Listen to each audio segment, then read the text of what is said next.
Buena tarde, ¿cómo estás? ¿Ya listas para aprender? Ojalá y te contactes a las personas que conoces, que amas, que necesitan oír de Jesús. Y al oír de Jesús, somos transformados. Pues seguimos hablando sobre la gracia. La semana pasada veíamos que Dios fue generoso, fue su generosidad, fue la gracia a través de Jesucristo. Y hoy queremos seguir ampliando al respecto. El pasaje que terminamos, o más bien que estuvimos revisando, es Juan capítulo 13, cuando Jesús le lava los pies a sus discípulos, y casi al final decíamos que hay que ver si por ahí hay algún Judas cerca de nosotros, y que Jesús le lavó los pies. Y quiero retomar de ahí para que continuemos aprendiendo más sobre este rasgo del carácter de nuestro Dios, porque es impresionante ver tanto al Padre como al Hijo y al Espíritu Santo esa gracia que Él ha derramado. Y la palabra habla tanto como en la figura de Padre, como Espíritu Santo, como Jesucristo. Bueno, vayamos al libro de Juan, capítulo 13, el verso 21. Fíjate cómo dice: habiendo dicho Jesús esto, se conmovió en espíritu y declaró y dijo: de cierto os digo, que uno de vosotros me va a entregar. Me impresiona mucho cómo dice la palabra, se conmovió. O sea, fíjate qué impresionante es Jesucristo. Siendo totalmente hombre y totalmente Dios, Él sabía perfectamente, porque Él dijo: uno de ustedes me va a entregar. Y entonces cuando Él menciona, se conmueve, o sea, se agita, se compunge, se turba, le duele. Es como lo podríamos explicar. Y le preguntan quién es, quién será o qué será. Y entonces en el verso 26 y 27 Jesús dice: respondió Jesús: a quien yo diere el pan mojado, aquel es. Y mojando el pan lo dio a Judas Iscariote, hijo de Simón. Y después del bocado, Satanás entró en él. Entonces Jesús les dijo: lo que vas a hacer, hazlo pronto. Cuando la palabra dice entró, esto es muy, muy interesante, porque es así como que llegó el momento, llegó el punto alcanzado para que Él diera ese paso. Ahora, no sé si lo has pensado, pero meditando en este pasaje, me quedé pensando en esto que dijimos primero, de que se conmovió Jesús. Y yo la pregunta que me hacía y quisiera que te la hicieras hoy es: ¿por qué se conmovió? ¿Porque estaba más cerca el tiempo de que Él llegara a la cruz? ¿O por Judas? ¿Por qué? ¿Por quién, perdón? ¿O por qué piensas que Él se haya conmovido? Viendo lo que dice la palabra dice claramente que Él vino a buscar y a salvar todo lo que se había perdido. Entonces, si es eso a lo que Jesús vino, no se conmovió porque Él llegaría a la cruz. Se conmovió porque Judas llegó a ese punto. O sea, dice aquí la palabra en Juan, y después del bocado, Satanás entró en él. O sea, no fue algo repentino, fue algo que se fue maquinando. ¿Sí? ¿Te acuerdas que va y les dicen a este momento, yo no sé qué, no sé? O sea, eso no fue intempestivo, lo venía ya pensando. Entonces, la conmoción de Jesucristo no era por llegar a la cruz, porque la palabra dice: el Hijo del Hombre vino a buscar y a salvar lo que se había perdido. O sea, Judas es uno de los perdidos. Cristo también vino por él. Ahora, te quiero invitar a que reflexionemos en esto. El verso 26 de Juan 13. Respondió Jesús, porque le preguntan: ¿quién? ¿Yo? ¿Aquel? Y Jesús, fíjate la respuesta de Jesús a los discípulos. Dice: a quien yo diere el pan mojado, aquel es. Y mojando el pan, Recuerda que el pan se mojaba como en vinagre. Yo creo que cuando has comido en algún lugar que venden pasta, te ponen un utensilio y donde ponen un tipo de vinagre y algo de aceite de oliva. Y a la hora que uno moja el pan es algo muy rico. Pero aquí yo no creo que lo importante es que el pan se mojó en aceite o en vinagre. Lo importante es que Cristo siempre nos da pan. Y Él es el pan de vida. No sé, fíjate, esto me hizo estar pensando un ratito. ¿Cuántas veces Jesús me haya dado pan, me haya dado alimento, me haya dado nutrición? Y acabado de comer o de beber de Él, tomo decisiones equivocadas. Porque no solamente es entregar a Jesús, que Judas lo hizo, pero sabes que en ocasiones exactamente decidimos en sentido opuesto a lo que Jesús nos ha enseñado. Entonces, si analizamos el pasaje con detenimiento, tú vas a ver que hay todo un espacio donde Judas podría haber dicho no. Y es la oportunidad que Cristo nos da para la obediencia. Pero bueno, Jesucristo, número uno, yo creo que la conmoción que Él tuvo no es porque llegaría a la cruz. La conmoción era el dolor de que por una de las personas que vino a buscar y a salvar, estaba tomando una decisión errónea. ¿Sabes qué? Tú y yo somos esas personas por quien Él vino.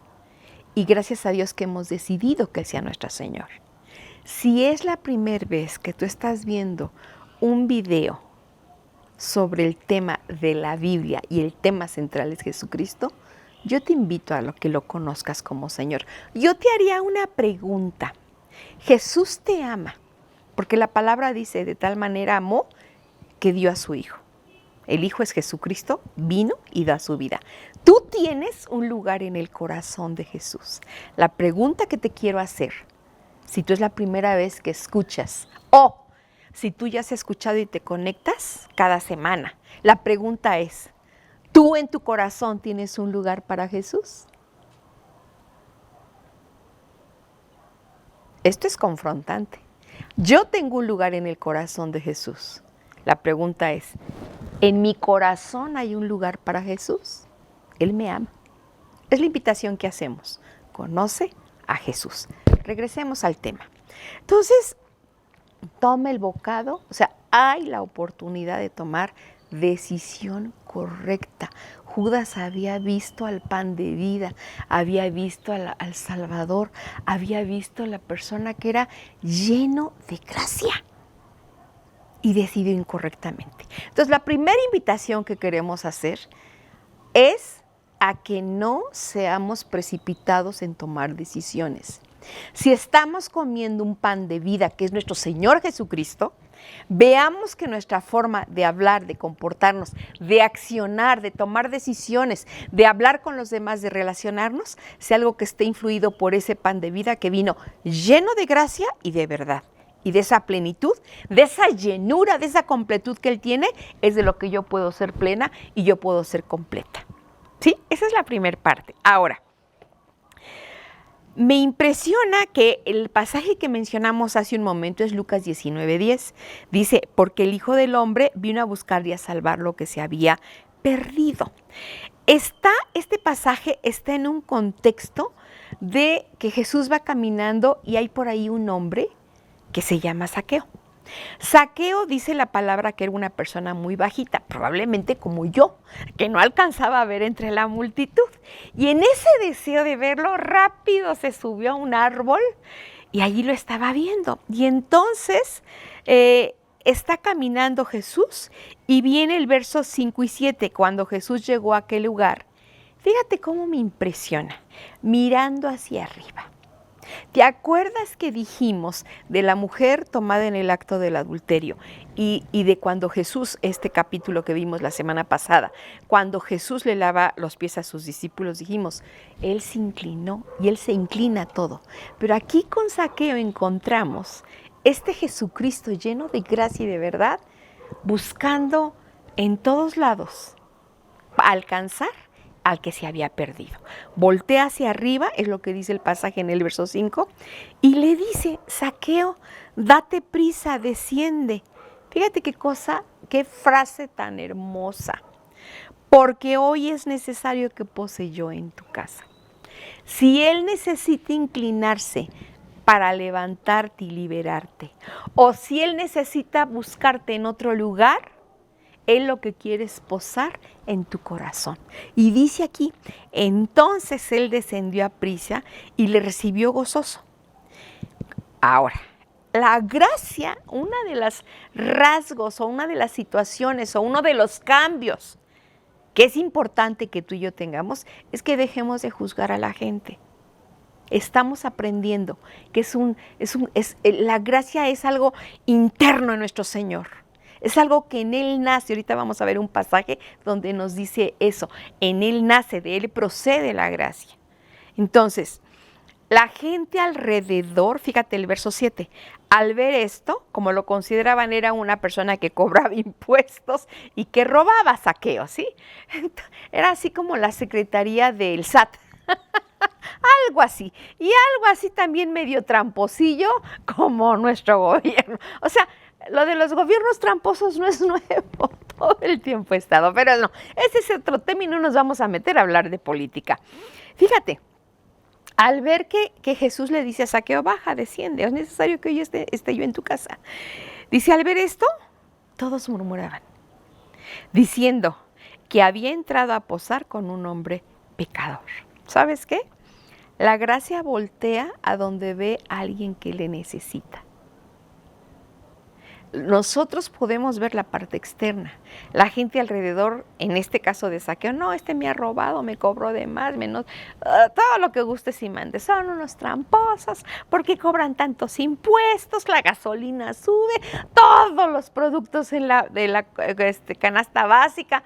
Sí, sí es cierto, todo es eso. Y es cierto, hay gente muy tramposa que roba, claro. Pero Jesús no ve el efecto del pecado. Él ve la raíz del pecado y la raíz es una falta de que Él pueda vivir en los corazones. Por eso hace un momento decía, Jesús te ama y tú y yo tenemos un lugar en el corazón de Jesús. El punto es, en tu corazón y en mi corazón, ¿qué lugar tiene Jesús? Ese es el punto, ¿sí? La gracia es ese amor en acción, dando oportunidad a cambios totalmente fuertes en todos los aspectos de nuestra vida y que aprendamos a tomar decisiones correctas. Mira, quiero mencionar algunos pasajes donde vemos al Padre, al Hijo y al Espíritu Santo hacia nuestra vida con gracia. Dice en 1 de Pedro capítulo 5, versículo 10 y 11, mas el Dios, el Padre, de toda gracia, que nos llamó a su gloria eterna en Jesucristo, después que hayáis padecido un poco de tiempo, Él, o sea, el Dios, te perfeccione, afirme, fortalezca y establezca. A Él sea la gloria y el imperio por los siglos de los siglos. Amén. En esta ocasión no vamos a analizar que perfeccione, afirme, fortalezca y establezca. El punto que tenemos que ver es más el Dios de toda gracia. Y aquí la palabra Dios es la misma palabra que se encuentra en Génesis 1:1. En el principio Dios creó los cielos y la tierra, Elohim. El Padre, el Hijo y el Espíritu Santo en la creación, y aquí el Padre, el Hijo y el Espíritu Santo lleno de toda gracia, más el Dios de toda gracia. La gracia es un rasgo de carácter, no es una cosa. El Espíritu Santo, mira, Hebreos 10:29. ¿Cuánto mayor castigo pensáis que merecerá el que pisoteare al Hijo de Dios y tuviere por inmunda la sangre del pacto en la cual fue santificado? Y dice aquí, e hiciere afrenta al Espíritu de gracia. Hebreos 10 habla de aquel que ha conocido y en algún momento vuelve atrás. Tampoco voy a hablar de eso. A lo mejor por ahí lo anotamos y luego analizamos ese pasaje para que se nos quiten ciertos errores de interpretación. Pero aquí dice claramente, afrenta al Espíritu de gracia. El Padre, Dios lleno de gracia. El Espíritu de gracia. Y mira el mensaje glorioso de nuestro Señor Jesucristo. Aquí en Hechos 20 dice, pero de ninguna cosa hago caso, ni estimo preciosa mi vida para mí mismo, con tal que acabe mi carrera con gozo y el ministerio que recibí del Señor Jesús para dar testimonio del Evangelio de la gracia de Dios. O sea, el mensaje de Jesucristo es un mensaje de gracia. Nuestro Dios, ¿sí?, de toda gracia, el Espíritu de gracia. Y el mensaje de nuestro Señor Jesucristo es el Evangelio, o sea, las buenas nuevas de esa gracia acercada a nosotros, de ese darse, ¿sí? Y dice ahí mismo en Hechos el verso 32, y ahora, hermanos, os encomiendo a Dios y a la palabra de su gracia. ¿Te fijas? El Evangelio es gracia, la palabra es gracia. Y me encanta que dice, y la palabra de su gracia que tiene poder para sobreedificaros y daros herencia. Todo, absolutamente todo, estaba destinado a nosotros por medio de Jesucristo. Desde el Génesis, lo sabemos, pero es bueno repetirlo. Cuando Dios viste a Adán y Eva con pieles de animales, es un acto profético anunciando la venida del Hijo para dar su vida y cubrirnos, y lavarnos, y limpiarnos del pecado con su sangre y vestirnos de justicia. Entonces, la gracia ahí fue manifiesta en un acto de amor profético lanzado a nosotros, hoy cumplido en Jesucristo. Y mira lo que dice Primera de Pedro 1, capítulo 10. Los profetas que profetizaron de la gracia destinada ¿a quién? A ti. Inquirieron, o sea, investigaron diligentemente acerca de esta salvación. ¡Wow! Esto es hermoso. Toda la palabra de Génesis, Apocalipsis, alguien dijo, no sé quién lo dijo, pero es una frase muy poética, dijo que hay un hilo de sangre de Génesis a Apocalipsis. Toda la palabra, todo era destinado a que Jesucristo viniera y nos rescatara de esa decisión errónea y de haber cedido nuestro lugar de autoridad en el Edén. Entonces, algo más. Dice aquí, Juan 1, 14 y 17, todo destinado a nosotros por medio de Jesucristo. Y aquel verbo fue hecho carne y habitó entre nosotros. Y vimos su gloria, gloria como del unigénito del Padre, lleno de gracia y de verdad. Juan dio testimonio de él y clamó diciendo, este es de quien yo decía, el que viene de mí es antes de mí porque era primero que yo. Porque de su plenitud tomamos todos y gracia sobre gracia. Vimos su gloria, ¿sí? Como del unigénito, lleno de gracia y de verdad, el 15. Y el 16 dice, de su plenitud tomamos. O sea, todo estaba destinado a que en Jesucristo, los profetas era lo que anunciaban, venía nuestro Señor Jesucristo. Y dice el verso 17, pues la ley por medio de Moisés fue dada, pero la gracia y la verdad es nuestro Señor Jesucristo. Es importante la gracia, sí, dijimos en alguna de estas pláticas, a nuestro Dios le costó muy caro. Entonces, el Padre, el Hijo y el Espíritu Santo se manifiestan en gracia hacia nuestra vida. Volteó a buscar a Zaqueo.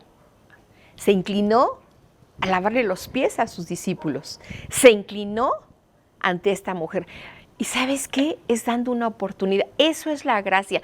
No es ser condescendiente, no es pasar por alto los errores. No, la gracia poderosa de nuestro Señor Jesucristo aquí lo dice muy claramente, que es para salvación. Los profetas que profetizaron de la gracia destinada a nosotros, investigaron, acerca de esta salvación. Juan dice claramente, el Verbo, que es nuestro Señor Jesucristo, habitó y vimos su gloria, lleno de gracia, ¿sí? Y dice después, pues la ley fue dada por medio de Moisés, pero la gracia y la verdad vinieron por medio de Jesucristo.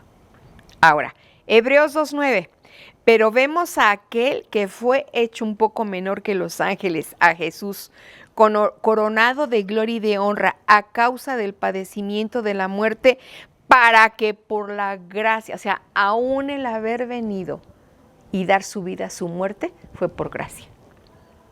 Por eso pienso que no le conmovió que iba a llegar a la cruz. La gracia ahí estaba. Le conmovía que Judas hubiera llegado al punto donde ya no había retorno. Ahora, yo sé que Judas se ahorcó. Yo no te puedo decir si Judas está en el infierno. La lógica humana, claro que sí, por haber entregado al Hijo y por haberse quitado la vida. Esa es la lógica humana. Pero yo te preguntaría si el poder de nuestro Dios lo limita una decisión tan errónea. Nuestro Dios puede obrar a favor de alguien en fracciones, en milésimas, en millonésimas de segundo. Si Judas ahí cuando se estaba colgando dijo, perdóname, y ya no pudo quitarse eso porque se colgó X o Z, la gravedad, el lazo, no sé dónde se colgó, es lo de menos eso.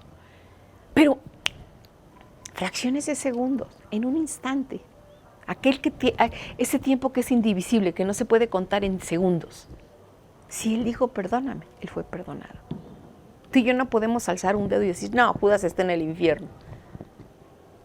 Puede ser que cuando lleguemos al cielo te sorprenda y dices, ¡sorpresa! ¡Aquí estoy! Sí, entonces, todo el plan de salvación es un plan de amor, es un plan de entrega, es un plan de gracia. ¿Sí? La palabra, la salvación. Ahora, quisiera dar un ejemplo, porque ya ves que dice la palabra en 1 de Pedro 4:10, cada uno, según el don que ha recibido, ministrelo a otros, como buenos administradores de la multiforme gracia de Dios.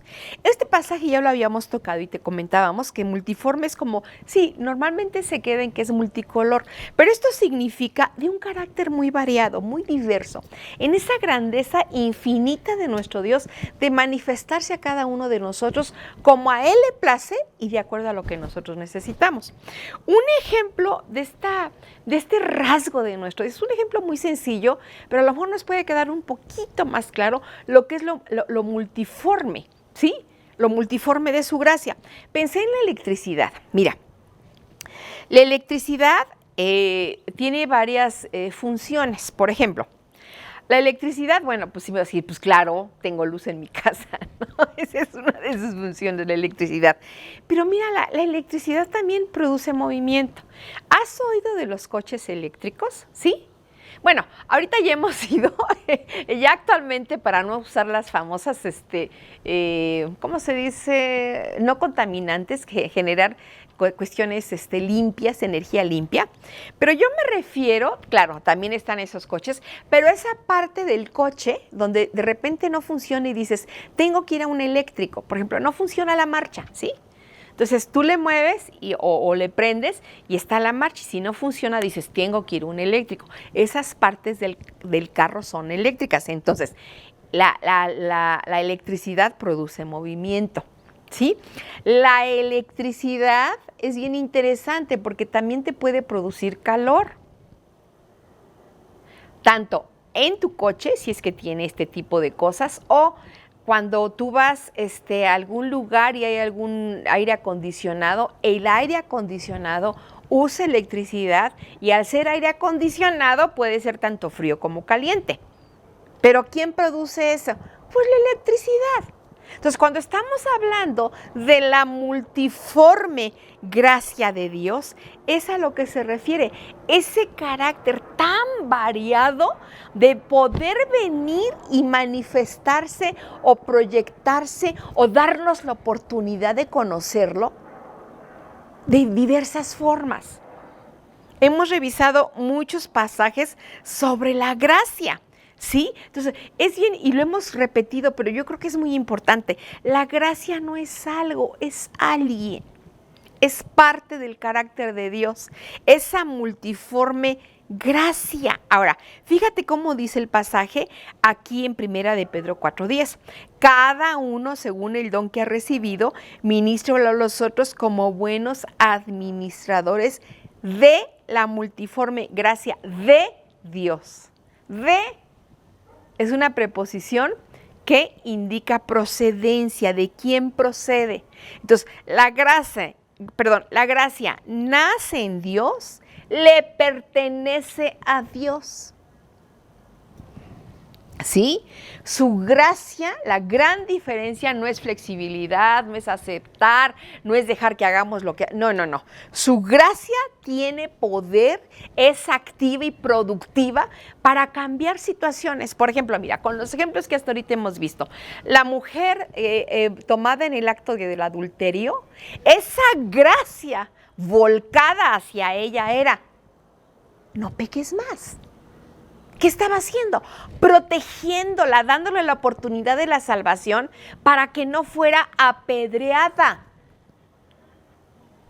Ese inclinarse a lavarle los pies a los discípulos era una actitud de servicio. Si yo, el maestro, he hecho esto, ¿por qué entre nosotros no servirnos? El Judas que estaba frente a él se conmueve de ver que toma decisiones incorrectas. Eso es gracia y le está dando la oportunidad, le moja el bocado y se lo da. Pero Judas ya no dio marcha atrás. ¿Sí?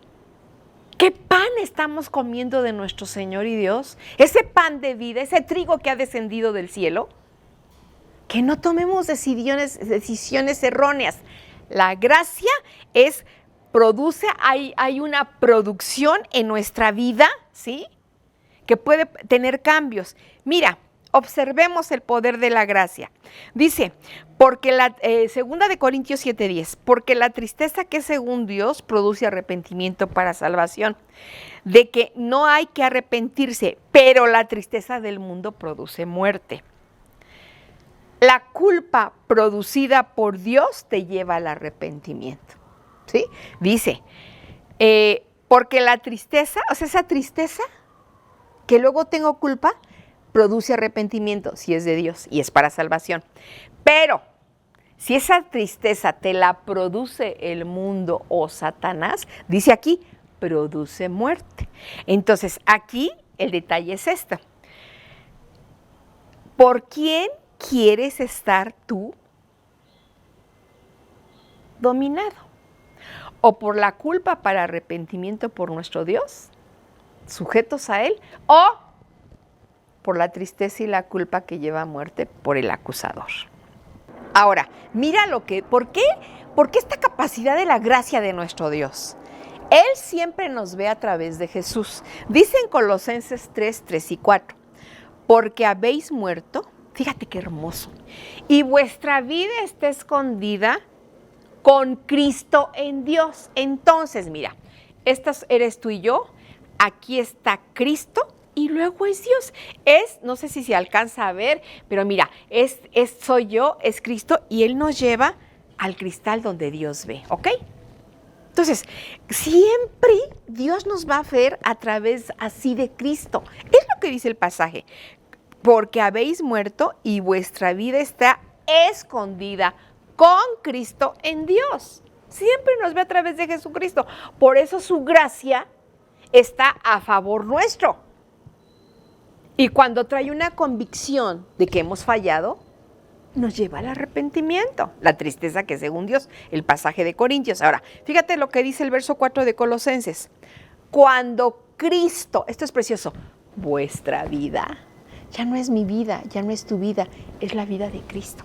Cuando Cristo, vuestra vida, se manifieste, o sea, se quite el velo, seguimos aprendiendo, seguimos creciendo, se nos van quitando velos, se manifieste, dice, entonces también vosotros seréis manifestados con Él en gloria.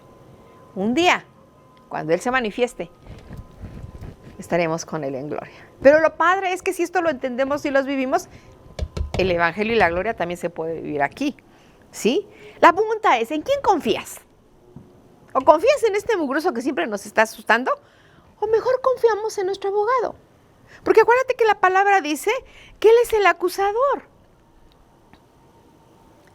Dice en Apocalipsis 12:10, entonces oí una gran voz en el cielo que decía, ahora ha venido la salvación, el poder y el reino de nuestro Dios y la autoridad de su Cristo, porque ha sido lanzado fuera el acusador de nuestros hermanos. Pero luego dice la última frase, el que los acusaba delante de nuestros días día y noche. Este es bien chismoso, oye, y no se cansa día y noche. Pero la diferencia es en dónde me planto. O le creo al acusador que me lleva a tristeza y a muerte, o le creo a mi Dios que es mi abogado, a mi Señor Jesucristo. 1 Juan 2:1, para que no pienses que no hay base bíblica. Hijitos míos, estas cosas os escribo para que no pequéis. Y si alguno, fíjate, ¡ay, burro, si le caes!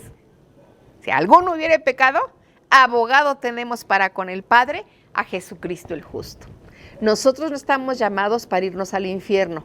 El libre albedrío se nos dio para decidir cosas correctas. Eres libre y estás perdonado y estás escondida con Cristo en Dios, en el nombre de Jesús. Así que esta semana vamos a vivir en victoria, convicción de arrepentimiento, pidamos perdón y demos pasos al cambio. Ahí está el libre albedrío. Te obedezco. No vuelvo a caer en esto. Voy a hablar como debo de hablar, como tú hablas. Voy a dejar que la tristeza me invada, la culpa, y que me lleve a muerte. Es tu tarea de la semana. Nos vemos la siguiente semana.